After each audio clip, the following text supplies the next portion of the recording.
everyone, this is Yel Alfaro. I-share ko sa inyo kung paano namin niluto ang isa sa mga paboritong ulam ng mga Bicolano.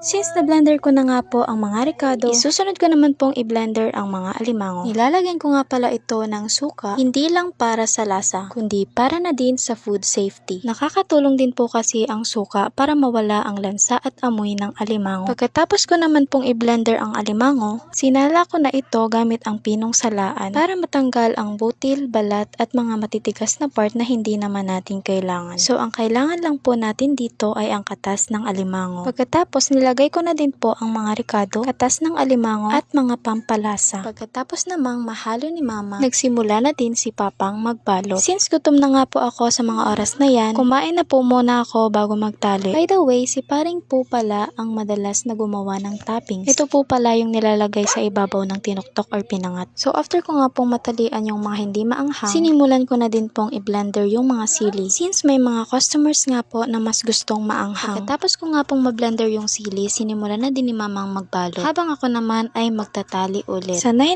na nga po talaga akong magtali nito. Since 5 years na din po kasi kaming gumagawa nito. By the way, tinatalian po pala namin ang dahon ng saging kapag maanghang. Since madami na po ang nabalot namin, inayos ka na po sa kaldero para naman makasalang kami ng maaga at para makapagtinda agad mamaya. So after nga po naming masalang, naglinis muna po pala ako para naman hindi makalat mamaya kapag magpiprepare na ng paninda. After ko po palang maglinis ay naligo muna ako. Since luto na nga po tong paninda namin, tutulungan ko na sila mamang mag-prepare ng paninda habang wala pa yung sundo. Lalagyan ko na po pala ang ibabaw nito ng lutong gata at diniretso ko na ding nilagay sa estante. Pagkatapos naman po ay nilagyan ko na din ng sili ang ibabaw nito. Hindi lang para sa anghang, kundi pati na rin po sa itsura. So ready na po pala ang aking paninda. Kaya hanggang dito na lang for today's video. Bye-bye!